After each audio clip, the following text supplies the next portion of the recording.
canal channel Diagonal Bonita Radio en bonitaradio.net, facebook.com/Bonita Radio y en Twitter, Bonita-Radio.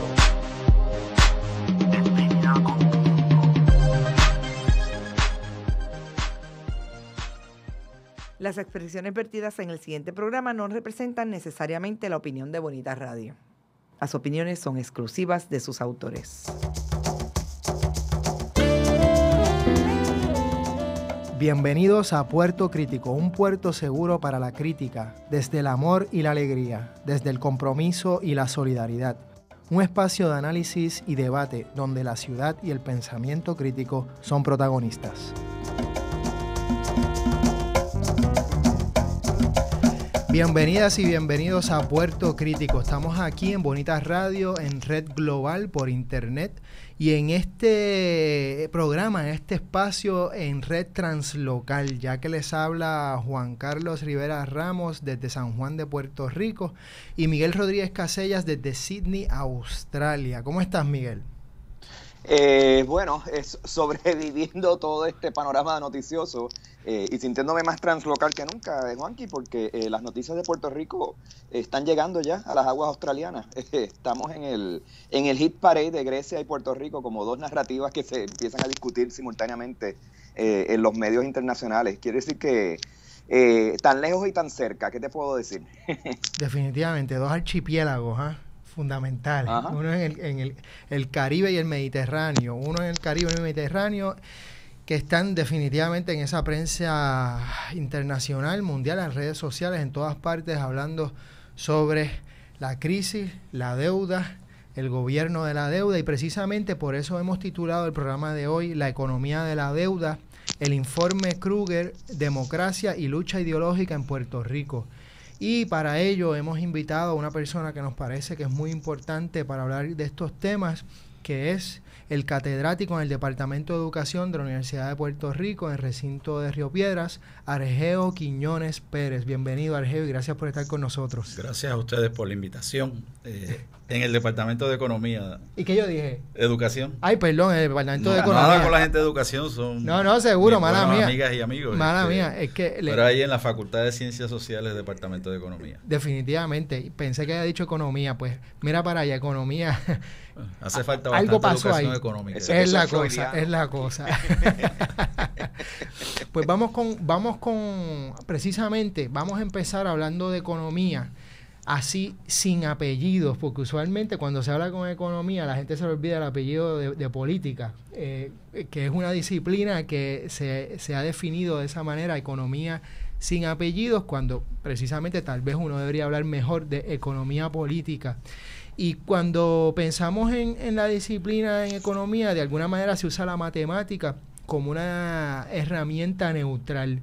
Y curiosamente, en el discurso del gobernador utilizó un estribillo que también se publicó en el New York Times este fin de semana.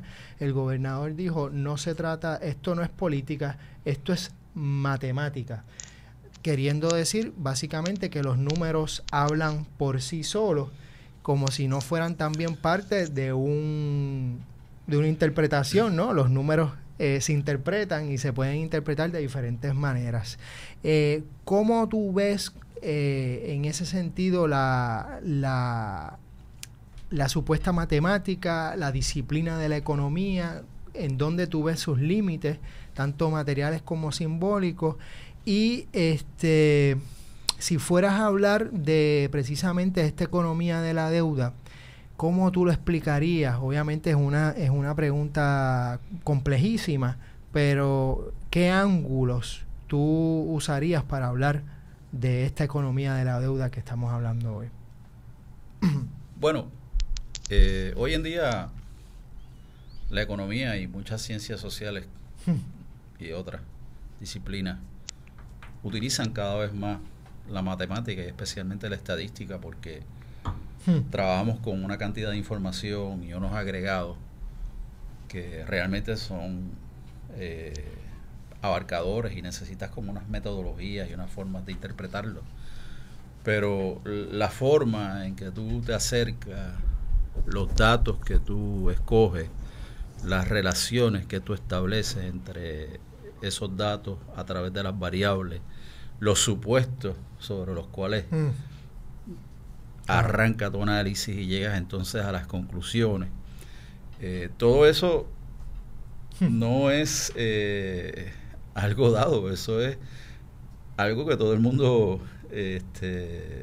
tiene que pasar por ese proceso cuando va a decir, bueno, mi análisis matemático, mi análisis estadístico me dice esto o lo otro, y yo te digo, bueno, ¿y qué datos tú usaste? ¿Cuáles son las variables que tú tienes en tu modelo? ¿Y cuáles son los supuestos de conducta de esto y de lo otro y de lo otro y de lo otro?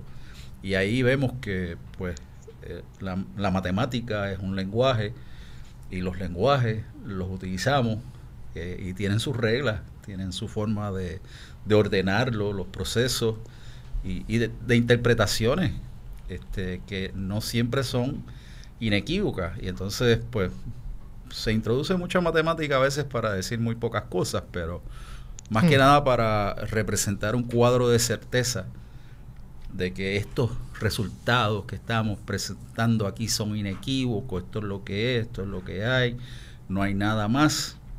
Estas son las opciones que tenemos dados estos resultados, y esto es pura matemática. Y ya pues eso es como un dictum, como si hubiese venido la providencia, la divinidad, y dijo esto es lo que hay, y pueblo sigue por ahí. ¿Ves? Y eso, recurrir a esa manera de plantearlo significa, en cierta forma refleja una desesperación. O sea, hemos llegado a un punto en que sí, Puerto Rico enfrenta una crisis severa en el área fiscal, en el área económica, en el área social, en el área ambiental, en muchas otras áreas que no hemos enumerado y no vamos a poder discutirlas aquí en un espacio tan breve. Es una crisis abarcadora, es una crisis que se ha estado gestando por mucho tiempo. Esto no empezó en el 2005 o en el 2006, como mucha gente quiere hacer creer. Quizás el germen que da lugar a esto que estamos experimentando hoy, pues estaba enterrado ya en la tierra, como en la película esta de la guerra de los mundos. Sí. Que el germen ya estaba ahí y de momento brotó en un momento dado, ¿verdad? Y se desató el pandemonio. Esto viene de hace mucho tiempo. De hecho, a mí personalmente, el punto de finales de la década del 60, principios de la década del 70, ahí cuando se desató la primera recesión luego de la Segunda Guerra Mundial y la primera crisis fiscal, en ese momento ya era evidente que este arreglo económico y social, por ende, porque la economía es social, además de política, se había, primero, agotado, pero y segundo, que no había servido tanto como nos han hecho pensar, porque tuvo un costo humano tremendo. Cientos de miles de puertorriqueñas y puertorriqueños tuvieron que abandonar el país. Se abandonó el sector agrícola, que es esencial para el destino de los pueblos. Nos quedamos con un nivel de pobreza y desigualdad muy elevado. Desarrollamos un modelo altamente dependiente. La deuda, que alcanzó en aquel entonces un 75% del Producto Nacional Bruto, después de eso nunca llegó a bajar menos del 50%, o sea que nos quedamos relativamente con un alto nivel de endeudamiento, que luego pues en este nuevo siglo o milenio pues volvió a trepar y ahora alcanza el 100% del Producto Nacional Bruto. Y si los dejan, siguen metiendo deuda y siguen elevando, porque aquí el problema es que las acciones de quienes han tomado esas decisiones no tienen consecuencias para esas personas como tal. O sea, y luego pues asume un discurso nacionalista hueco, vacío y conservador de que todos tenemos que aportar para pagar esa deuda, porque todos hemos estado viviendo más allá de nuestros medios, y esa deuda es del pueblo de Puerto Rico. Entonces, este asunto, ¿verdad?, volviendo al tema de la economía como una ciencia exacta, pues no lo es. La economía, como te dije, es una ciencia social, está enmarcada en un contexto social donde hay un sinnúmero de variables que no controlamos, incluyendo también el área del medio ambiente, de la naturaleza, porque un terremoto, un tsunami, un huracán, cosas así, cambian también el curso de las economías y las sociedades de formas dramáticas en determinados momentos, el calentamiento global, etcétera, etcétera, etcétera. Entonces, no es una ciencia de laboratorio donde tú controlas todos los elementos que crees conocer del proceso que pretendes estudiar y que tú puedes repetir los experimentos una y otra vez porque somos parte de la historia. La economía es parte de la historia y en la historia los sucesos ocurren una vez y no se repiten. Claro, la tienes que estudiar para tener una base de entendimiento, ¿verdad?, de lo que puede surgir y tener una especie como de mapa para navegar cuando te enfrentas a situaciones inéditas como esta. Pero no podemos repetirlas. O sea, no podemos repetir esos eventos, no tenemos el control a nivel de laboratorio que tienen otros experimentos en campos definidos de las ciencias naturales, ¿verdad? Y entonces, pues, no es una ciencia exacta y eso lo discutió hace mucho tiempo un economista austríaco llamado Joseph Schumpeter, que pensaba y se hizo la pregunta de si la economía podía ser, como él le decía, como la física matemática. Esto era en los años 50. Y después de dar para adelante y para atrás y considerar mucho esto, lo otro, concluye que no es una ciencia en ese sentido que te pueda dar una certeza matemática en todas estas relaciones que comprende lo que llamamos economía. Miguel. Sí, te escucho y mi pregunta yo creo que se responde un poco en tu línea de presentación, pero o sea, es evidente que quien tiene el poder de establecer la narrativa de la enfermedad o la patologización, tiene también un poder enorme anticipando un tipo de solución o forzando una familia de soluciones. Entonces, uno te escucha desde la ponderación como habla y como comienzas, digamos, poniéndole unos límites al alcance de la economía en sus métodos de análisis, de implantación y demás. Uno te escucha y veo un contraste enorme entre el rol de economistas cuando asesoran al gobierno desde pues unas posiciones que se asumen como sentido común, como neutrales, pero que realmente están identificadas con unos conglomerados del capital global. Y me refiero a que, contrario a tu ponderación, en ellos uno escucha un sentido de certeza, tanto en el análisis, y casi que piden una especie de respeto de que esto es objetividad absoluta, para entonces también, con esa misma certeza, hablarnos de soluciones, que empiezan a sonar más como mandatos, ¿no? De disciplina y demás. Entonces, en medio de esa diversidad de economistas, y no digo que hay dos bandos, hay muchos más, y matices y demás, ¿dónde te ubicarías tú, asumiendo de entrada que sí hay un aspecto ideológico en el posicionamiento del economista, de que esto no es una matemática limpia y pura, de que hay ideología? ¿Dónde te colocarías tú? Porque casi que prefiero, si vamos a tener una conversación, que de entrada uno discuta el lineamiento ideológico a pasar por este ejercicio, esta pantomima de disimular que no existe, que es lo que yo siento que muchos economistas hacen en sus presentaciones. No lo digo de tu caso, yo creo que se lee un poco de tu introducción dónde tú estás parado. Pero creo que para ser honestos y consistentes, incluso y en respeto a nuestra audiencia, me parece que es importante que tu lineamiento ideológico sí se discuta y que no haya este elefante en el cuarto del cual no queremos hablar o intencionalmente no se habla, como pasa con el informe Kruger y estas personas que se aceptan con una especie de reverencia y de respeto y de asumido que no vienen de una postura ideológica, sino que ellos son, tú sabes, la mano de la ciencia que habla. ¿Dónde estarías tú parado? Te pregunto ahí. Bueno, esa es la pregunta que yo estoy instando a periodistas que siempre le hagan a los economistas cuando hacen sus declaraciones y presentan sus propuestas. Pero la pregunta es un poco todavía más radical. No es dónde tú estás parado, es ¿tienes contrato? ¿Tú sabes? ¿Quién te paga? ¿Estás trabajando para alguna entidad X, Y o Z? Porque yo he tenido la suerte de haberme ubicado, ¿verdad?, como profesor en la Universidad de Puerto Rico, con mi permanencia, con la libertad de cátedra, y eso me ha dado pues una amplitud quizás de poder expresar las cosas como entiendo que son, ¿verdad? Con toda la subjetividad y todo el problema y todos los errores y toda la humanidad que se envuelve, ¿verdad? Porque no somos dueños de la verdad.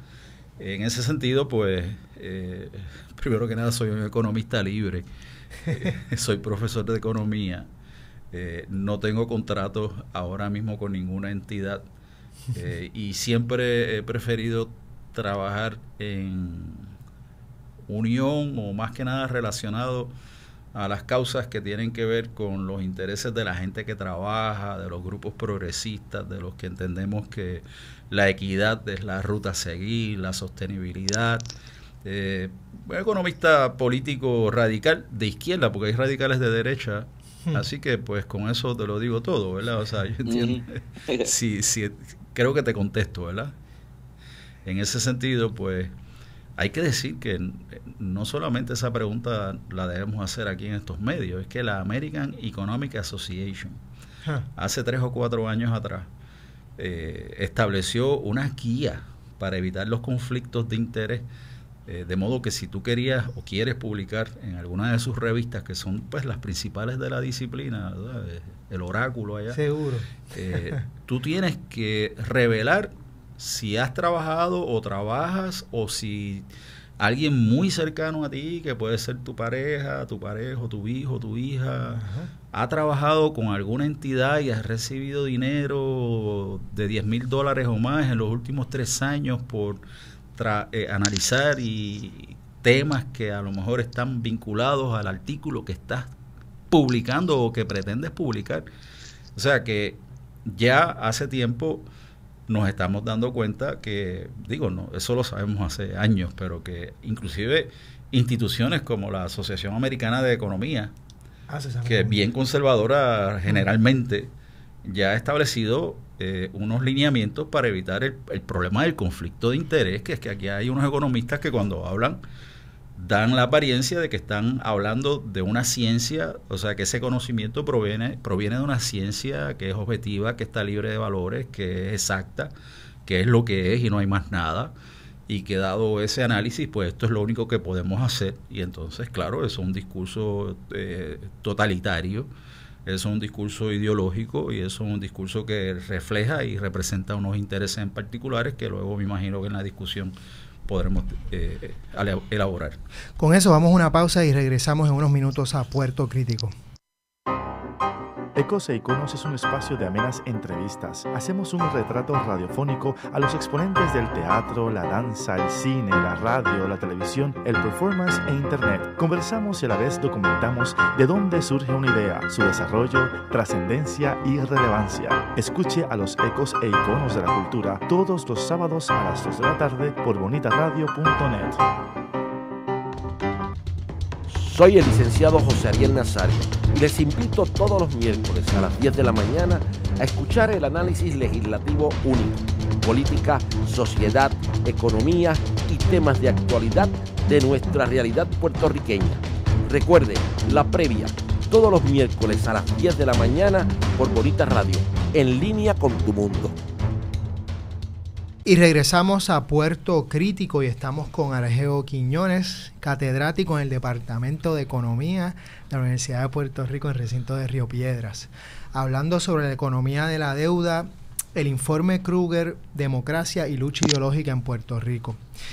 Y Argeo, ya habías comentado sobre esto, pero me parece importante, un poco siguiendo lo que estabas comentando ahora mismo sobre los contratos, hacer esa pregunta a los economistas, si, digamos, para quién trabajas de alguna manera, y obviamente dónde te ubicas ideológicamente. Y cuando uno ve los periódicos del país, los 21 que hay, uno se da cuenta que hay, o parecería ser, que muchos de esos economistas pues son los que tienen una presencia muy grande en esos medios. Y te pregunto, parte del estribillo principal que uno lee es echarle la culpa de lo que nos sucede, y por eso lo habías comentado ahorita, pero un poco para profundizar más sobre ello, echarnos las culpas a nosotros y nosotras, es decir, a la gente que vive en Puerto Rico, todos los que vivimos aquí, por ser botalata, por no ahorrar, por coger prestado, y también al gobierno, básicamente por la corrupción del gobierno o por coger prestado de más, etcétera. Sin embargo, las fuerzas, digamos, macroeconómicas parecerían no estar ahí. Es una cuestión de culpa de Puerto Rico y ya. ¿Cuánto de esto tú crees que es correcto? ¿Cómo tú lo ves? Es una posición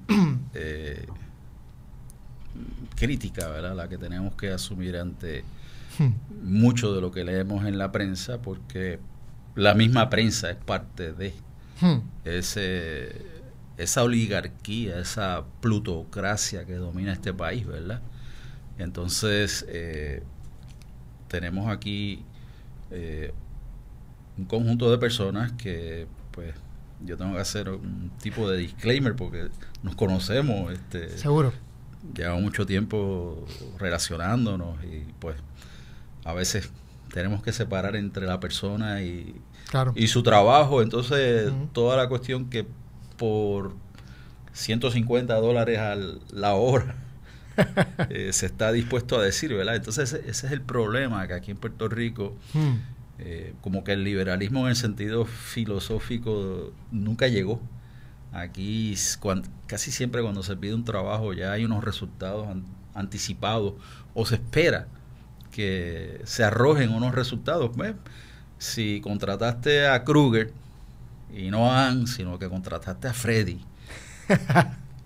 lo que va a venir es un informe que es una monstruosidad. Pesadillesco. Sí, porque, o sea, es retrotraernos al tiempo de la esclavitud en el cañaveral, lo único que ahora cuello blanco en los servicios. O sea, ¿qué van a hacer? A bajarnos los salarios mínimos, a bajar las normas ambientales, tú sabes, a seguir la esclavitud de la deuda por los próximos 25 años, 10 años, 15 años. Y no hablar entonces de los aspectos distributivos, por ejemplo. O sea, aquí, cuando la cosa no iba mal, relativamente hablando, porque nunca ha estado muy bien, se mantuvo un problema de desigualdad que hace de Puerto Rico un país con un coeficiente o un índice de desigualdad bien alto en el hemisferio. Eso todos los economistas lo sabemos. Y esa desigualdad, pues, cuando las cosas están bien, no la quieren tocar porque, bueno, echa el ingreso y la riqueza hacia arriba. Pero cuando las cosas están mal, los dueños de esa riqueza vienen y nos hablan estos discursos de que todos tenemos que participar y aportar algo para resolver la crisis de Puerto Rico. Entonces hay una asimetría. Cuando la marea subía y entonces ellos cogían mucha pesca, no tocaban el tema de compartir, de que todos compartamos la bonanza, pero cuando la pesca baja, bajó la pesca, bajó el nivel de ingreso, de riqueza que se está generando, tenemos una crisis, entonces todos tenemos que aportar a esa crisis. Entonces es un discurso asimétrico, ¿verdad? O sea, hacia arriba no me toques lo mío, hacia abajo compartimos la miseria, compartimos la austeridad. Entonces ese discurso, ¿verdad? Que informes como el de Kruger no lo van a tocar, porque ¿de dónde sale la señora Kruger? Que sí, es una muy conocida economista norteamericana, pero que viene de una formación del Fondo Monetario Internacional, que como todos sabemos, donde quiera que pone su política a actuar en los distintos países del mundo, lo que causa es estragos, porque básicamente el costo social de los ajustes que impone el Fondo Monetario Internacional son regresivos, causan más desigualdad, causan mucho sufrimiento, mucho dolor, mucha tragedia humana, como la que está viviendo el pueblo griego, como vivieron los pueblos latinoamericanos, como está viviendo Puerto Rico también ahora mismo. Y entonces, pues, si contratas a alguien que siempre está dando esa receta, te va a dar esa misma receta para Puerto Rico. Y esa receta que dio esa señora y el equipo de personas que trabajó con ella, que no sé cuánto es el costo de ese estudio, pero alguien me dijo ayer, y no estoy seguro, pero que andaba por cerca de $500,000, para decirnos cosas que ya aquí un montón de economistas las han dicho porque piensan igual que el Fondo Monetario Internacional, tienen esa misma ideología económica, no quieren tocar los aspectos institucionales del arreglo económico, no quieren tocar la forma en que se distribuye el ingreso, no quieren tocar el problema de la evasión contributiva sobre ingresos, sobre el impuesto de la venta, no quieren tocar el problema de la regresividad que comienza, no es que comienza, sino que se agrava hoy con el inicio del IVA agrandado y el IVA en los servicios y el IVA en el business to business. O sea, tú lees ese informe y te dices, bueno, esa gente estuvo en Puerto Rico y le pagaron todo este dinero y eso es lo único que pueden decir. O sea, y las declaraciones del secretario de Justicia cuando admitió que en Hacienda eso está manga por hombro. Pero el problema ahí, primero, muchos de estos economistas están trabajando para el gobierno, asesores del gobierno. No todos, pero hay muchos. Segundo, cuando critican al gobierno, fíjate que la solución va a venir por el lado de ajustes en la plantilla laboral, en los beneficios de retiro, mediante las privatizaciones y otras leyes emblemáticas como la Ley 7 de Fortuño o la Ley 66 de Alejandro García Padilla. Entonces, el problema es el gobierno, pero ¿qué sector del gobierno es el problema? El social, el laboral, exacto. Nunca son los que formulan política pública, económica, nunca son los que están al mando. Esa gente está más allá del alcance de estas políticas y es lamentable porque no debemos nunca olvidar la época del gobierno de Rosselló y de no haber sido por la alianza ecléctica, paradójica entre David Noriega y Guillermo Gil Bonar, fiscal federal, que se dieron a la tarea de desenmarañar el tejido denso y profundo de la corrupción durante ese periodo, que entonces funcionarios públicos enfrentaron las cortes, fueron sentenciados y sirvieron prisión por el robo sistemático de fondos públicos. Ahora mismo aquí en Puerto Rico, de 2006 al presente, cuando tú empiezas a sumar los fondos las emisiones de bonos de Cofina, los ARRA, el estímulo de Bush, los fondos del Federal Deposit Insurance Corporation para estabilizar la banca, las emisiones de energía eléctrica, la venta de 3.500 millones de dólares en bonos el año pasado de obligaciones generales. Tú empiezas a sumar todo eso y ya tú te estás acercándote al orden de entre 30 y 40 mil millones de dólares que se han inyectado en la economía de Puerto Rico durante los últimos 8 o 9 años. ¿En dónde están? Y tú dices, ¿y qué pasó? ¿Qué efecto tuvieron sobre la economía de Puerto Rico? Porque en ese periodo, de 2006 en adelante, solamente un año, 2012, y fue año eleccionario, la economía creció escasamente menos de un 1%. Eso es un blip dentro de una raya que tiene tendencia negativa, que es una depresión realmente en la que estamos sumidos y que va a seguir de mal en peor, porque si ahora aumentas contribuciones como está pasando y reduces el nivel de gasto público, pues lo que estás haciendo es contribuyendo más a esa depresión que atraviesa la economía de Puerto Rico, al desempleo, a la inmigración y a la desigualdad. Así que ahí es que estamos hoy en día. Entonces, ese discurso otra vez de estos economistas, que muchos de ellos son contratados por organizaciones del sector privado, por el mismo gobierno, a veces tienen contratos múltiples con muchas agencias, etcétera, etcétera, y ahí no solamente hay economistas, y hay abogados, y hay toda una serie de profesionales que viven del Estado. Entonces, ese es el mantengo, pero para la pequeña burguesía y la burguesía del Estado, ¿verdad? Que a veces hablan del mantengo nada más. Seguro. De los pobres, ¿verdad? Seguro.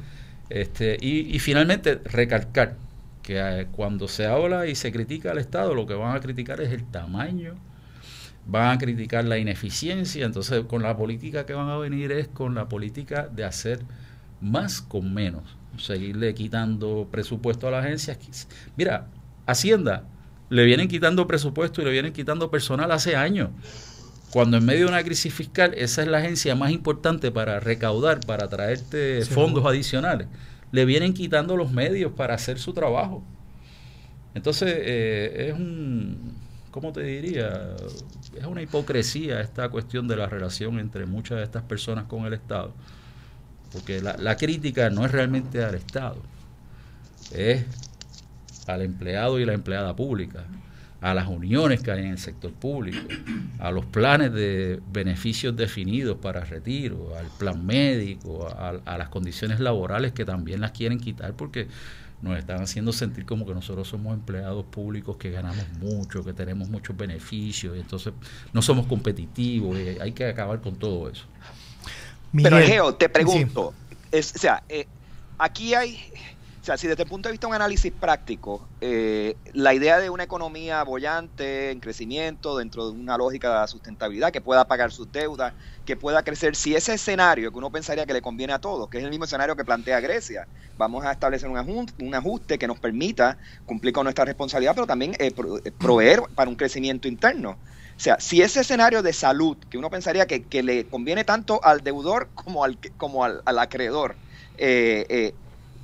o sea, ¿por qué ese escenario se descarta de entrada y entramos en lo que ya, y perdonen que use la expresión un poco extremista, pero esto ya empieza a oler a un genocidio, o sea, es una muerte lenta, porque el bottom line de estas decisiones que suenan muy matemáticas y objetivas es la muerte. O sea, no es el deterioro nada más de calidades de vida, es que hay riesgo a la vida misma en lo que se está planteando aquí en este informe y en estas soluciones. O sea, si lo práctico de una economía saludable y de crear las condiciones para ello se descartan de entrada y se nos castiga, ¿cuál es el plan entonces dentro de un análisis práctico? ¿El genocidio? ¿La desaparición y expulsión de sectores de la sociedad?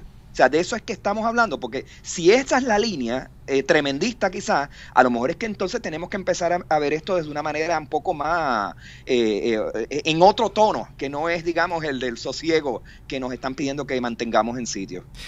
Me recuerdas a unos analistas marxistas italianos que le llaman a esto ya la guerra civil. Pero vamos a una pausa y regresamos a Puerto Crítico en unos minutos.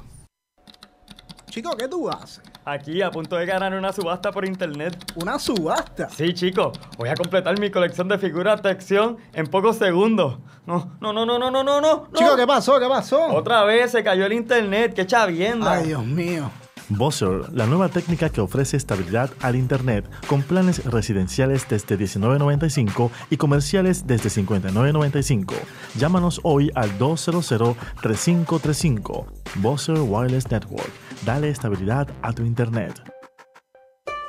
De Letras es un espacio protagonizado por la palabra escrita. Aquí disfrutarás de entrevistas a personas para quienes la palabra es el oficio. Gente que escribe desde sus pasiones, obsesiones, ideas, sueños, realidades y amores. De Letras, todos los jueves a las 6 de la tarde por Bonita Radio, en línea con tu mundo.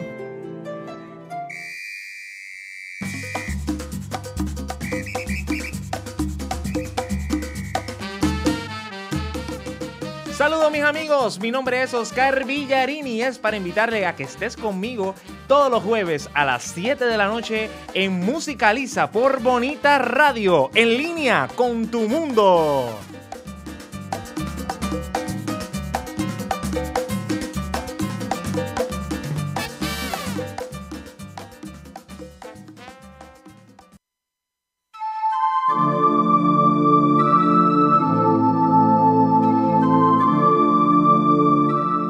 La vía al crecimiento es universal. Gisela López abre un espacio para que puedas tener acceso a los temas de la espiritualidad desde sus distintas manifestaciones. 2 miércoles al mes a las 7 de la noche. Por aquí, por Bonita Radio, en línea con tu mundo. Y regresamos a Puerto Crítico hablando de la economía de la deuda, el informe de Kruger, democracia y lucha ideológica en Puerto Rico. Y hay una pregunta en el aire, Argeo. Sí, es una muy buena pregunta porque algo que quizás que de las cosas que más aprecio de las críticas de la llamada corriente de pensamiento posmoderna, en la cual hay mucho de posmarxista y todo eso, pero ¿seguro? Es que no hay una racionalidad nada más.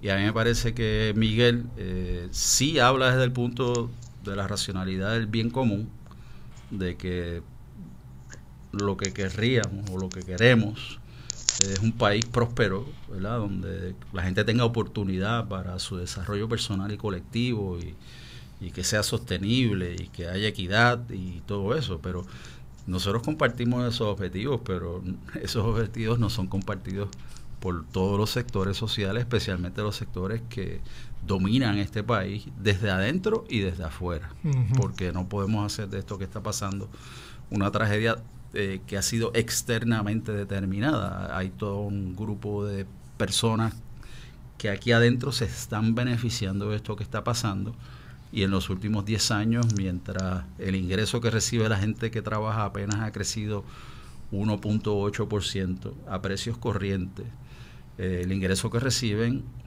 las personas que viven de la ganancia y del interés y que viven en Puerto Rico ha crecido 70%, y el ingreso que sale hacia el exterior ha crecido 13 o 14%. Entonces hay unos efectos redistributivos en esta crisis, y en el límite sí está el genocidio de un país. Tal parecería que Grecia y Puerto Rico, al fin de este camino, tendremos que hacer fila para donar una pinta de sangre que se venda en el mercado mundial y pagar la deuda. Es una especie de círculo vicioso donde se le hace una sangría a un paciente que está ya anémico, terminal, y lo acabas de matar, y entonces en el límite sí uno ve como que se está despedazando a un país.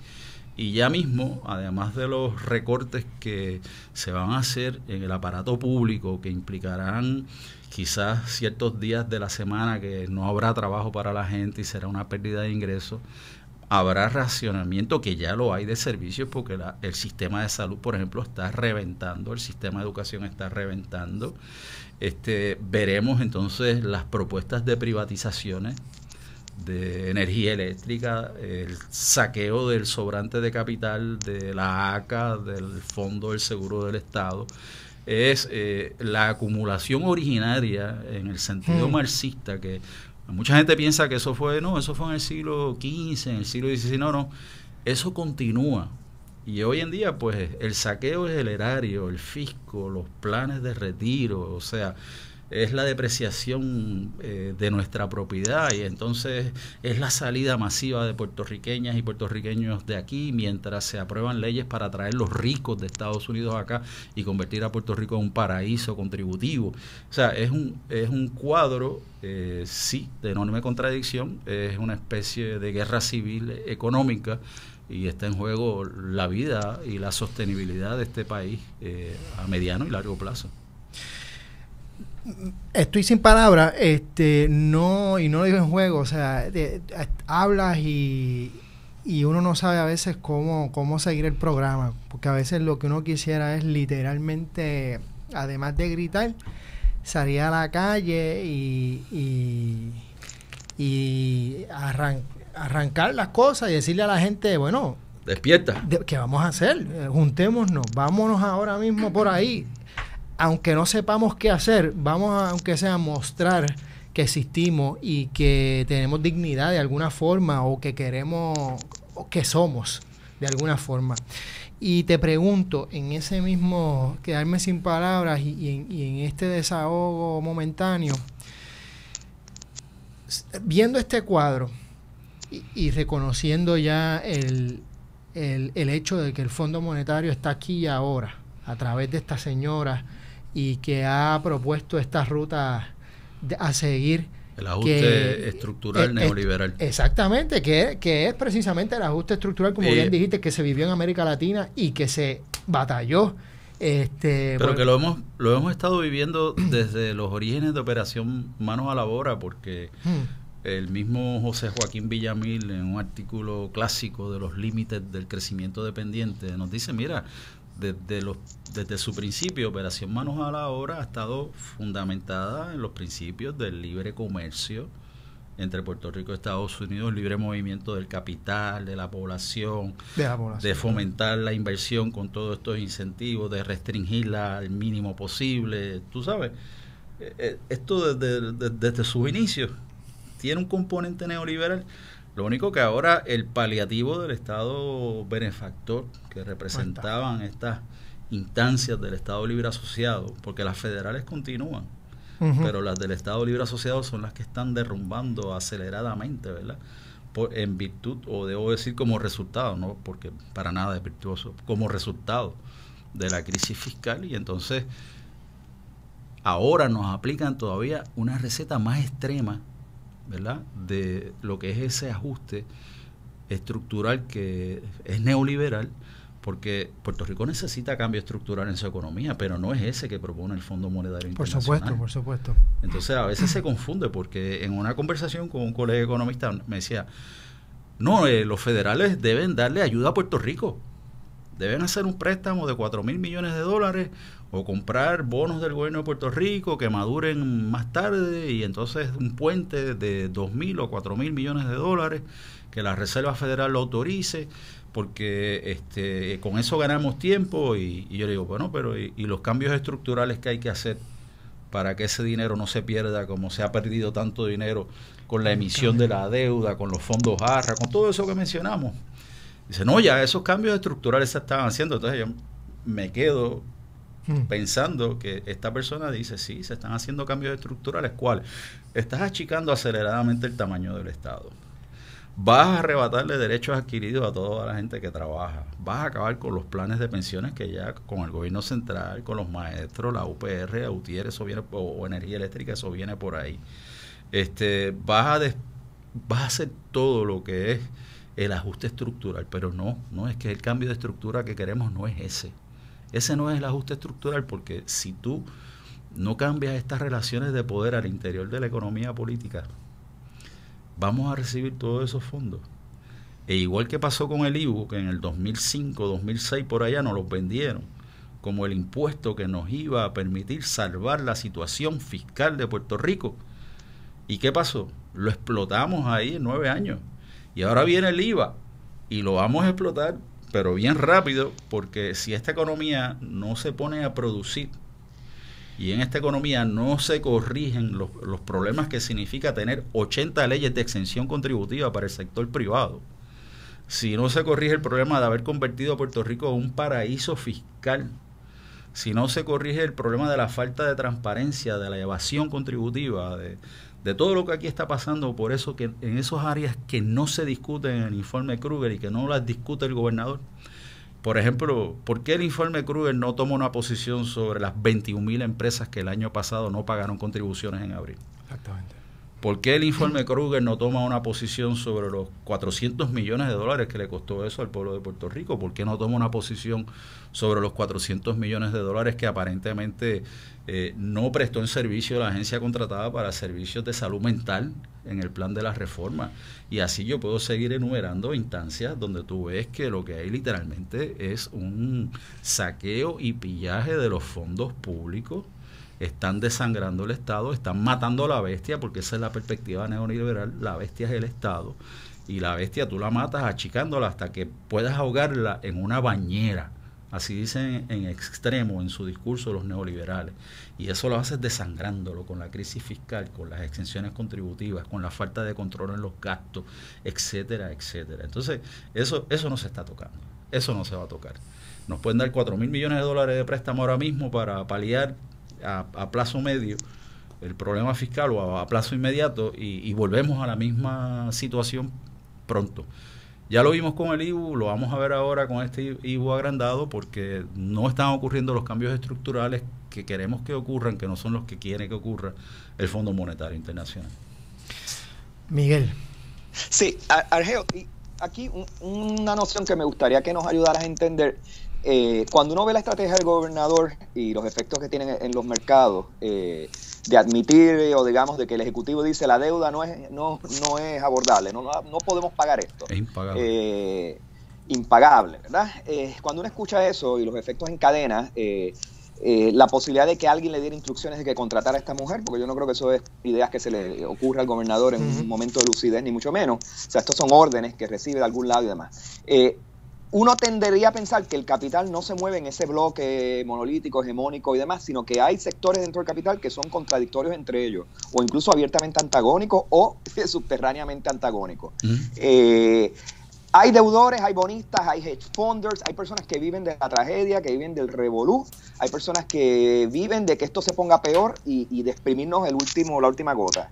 Entonces, hay aquí un enfrentamiento entre esos sectores, y cuáles serían esos sectores si los pudieras identificar que están en conflicto entre ellos, porque daría la impresión que aparte de la guerra civil, ellos versus nosotros, ellos mismos tampoco están unidos. Hay diferencias internas y me gustaría entenderlas, sobre todo de cara al rumor que corre cada vez más y llega hasta Australia, de que parte de esos conglomerados de grandes capitales ya están metiendo dinero en la campaña política, ya están prometiéndole cosas a los candidatos o precandidatos para que tomen tal o cual dirección dentro de la administración pública. Entonces, yo pensaría que a Alejandro y al Partido Popular sí le han prometido algo. Hay algún dinero condicionado a algo. Ahora, quiero entender de dónde viene y cuán dividido está ese capital en su relación con Puerto Rico, porque no me parece que es un solo sector que actúa al unísono. Y ahí pues necesito tu asesoramiento técnico, como quien dice.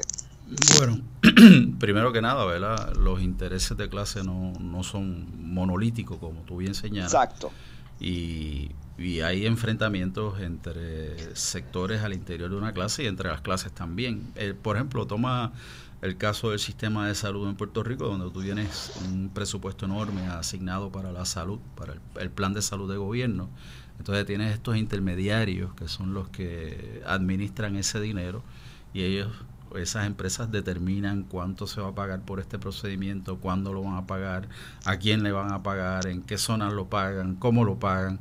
Y entonces, obviamente, al resto de la clase empresarial en Puerto Rico, si se puede hablar de esa forma, le convendría que Puerto Rico tuviera un sistema de salud universal donde todo el mundo tiene acceso a la salud y respectivamente de su nivel de ingreso, porque eso les resolvería un problema de costos operacionales a muchas empresas. Todas mis empleadas y empleados tienen plan médico gubernamental. Entonces yo como empresa pues tengo ese costo, ¿verdad?, cubierto. Igual que aquí hay sectores que le convendría que Puerto Rico fuese un país más denso, con edificios llenos de apartamentos donde vive la gente y no tuvieran que usar tanto carro.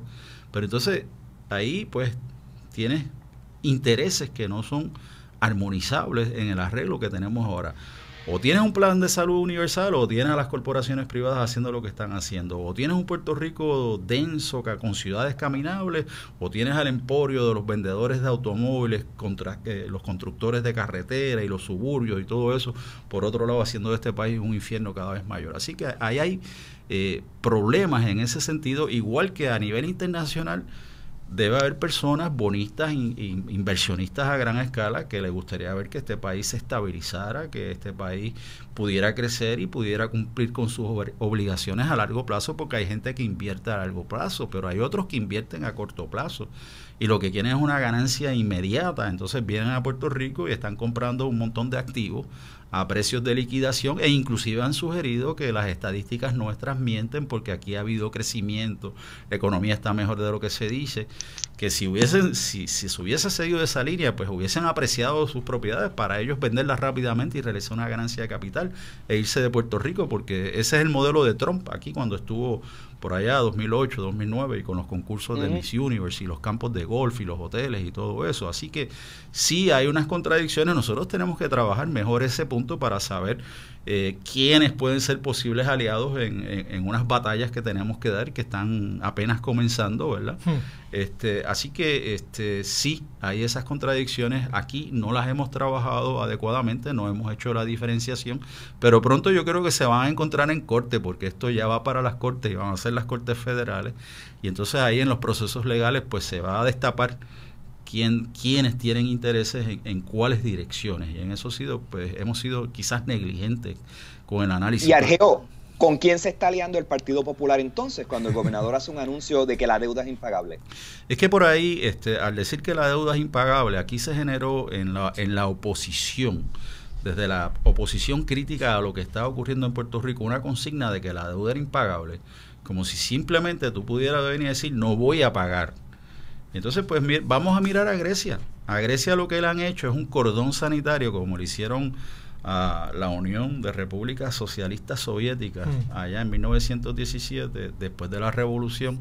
la invadieron para contener o evitar el contagio, porque el problema es que si Grecia logra dar un palo y logra salir adelante y negociar mejores condiciones con los acreedores, la Troika y todo eso, pues en España está Podemos y en otros países hay otros grupos que van a coger vida, van a coger ánimo. Entonces, lo que quiere evitar la Troika es un cartel de países deudores que puedan causar un daño sistémico si se niegan a pagar la deuda. Mientras ellos mantengan confinado el problema de negarse a pagar la deuda a países relativamente pequeños como Grecia o Puerto Rico, el daño sistémico es mínimo. Pero si eso se contagia, si eso se riega, entonces ahí sí se estaría dando algo que se propuso en los 80, a principios de los 80, cuando estaba la crisis de la deuda externa de América Latina, y se propuso en Cuba y lo propuso Fidel Castro, que era hacer un cartel de países deudores, de países que tuvieran una gran deuda con el exterior y dijeran, no vamos a pagar, pero no vamos a pagar a la vez. Y eso sí es un riesgo sistémico, y ahí sí dirían, son muy grandes para que caigan, son muy grandes para que no puedan pagar, que fue el eslogan de la crisis del 2008, pero ahora trasladado a países con problemas de deuda externa. Ok, y entonces, siguiendo ya que tenemos este cuadro, un cuadro ya mirándolo a nivel global, un cuadro mirándolo a nivel nacional o local, a la escala de aquí, federal también. Argeo ciudadano, Argeo analista económico y Argeo ciudadano. ¿Cómo tú ves que se está manifestando de alguna forma las diferentes fuerzas críticas, digamos, en Puerto Rico a lo que está sucediendo?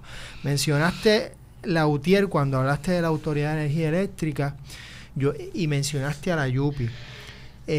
Yo a veces pienso que hace poco se trataron de hacer unos cambios a la YUPI, vieron que mirándolo aquí de manera maquiavélica, vieron cómo más o menos se estaban manifestando los estudiantes, el profesorado, etcétera. Dijeron, vamos a dejarlos quietos por ahora, vamos a meterle mano a la autoridad.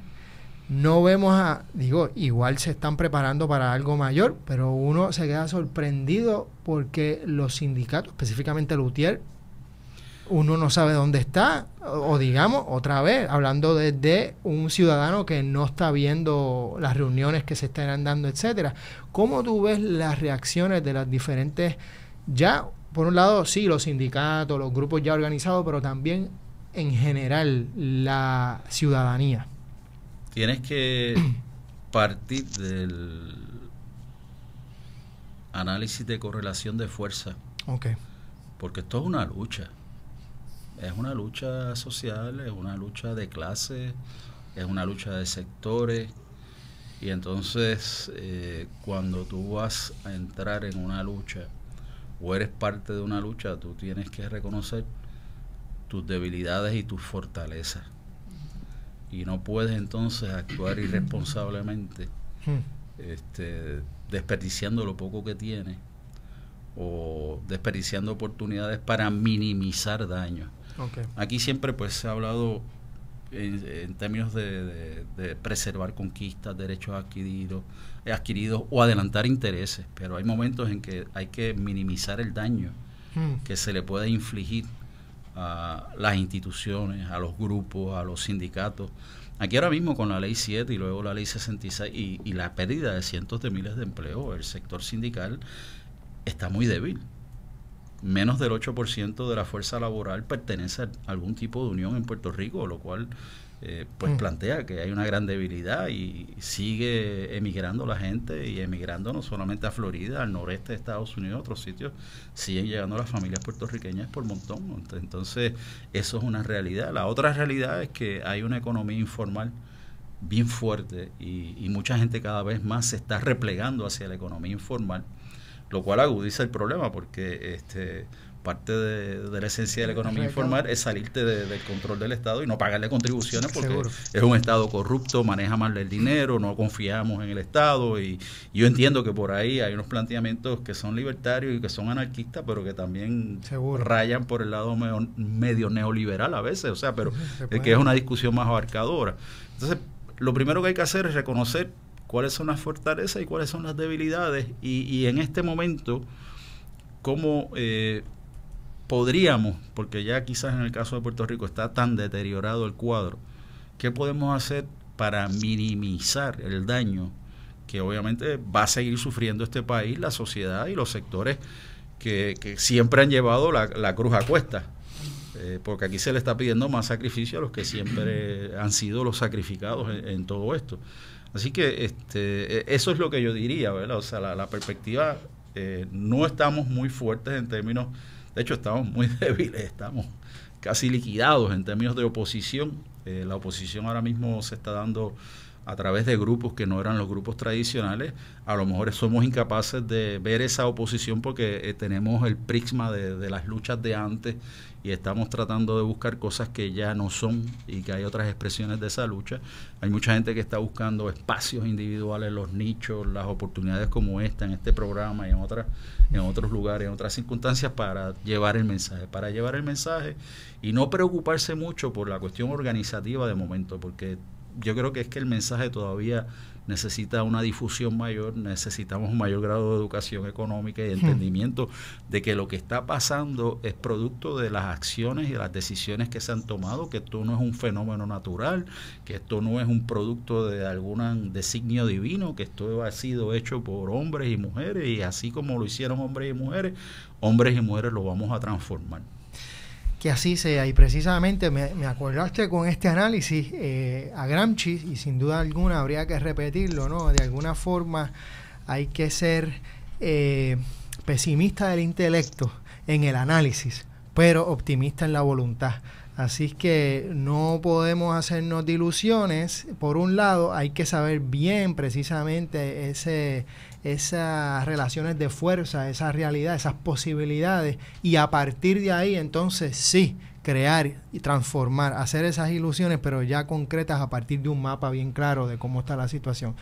Ojalá tengamos el tiempo, que ojalá nos lancemos a la lucha ideológica, a la lucha discursiva a través de los medios, y bueno, a crear las condiciones para que se pueda formas alternas de organización desde nuestras propias vivencias cotidianas, porque a veces nosotros reproducimos también todo esto que criticamos. Sin duda.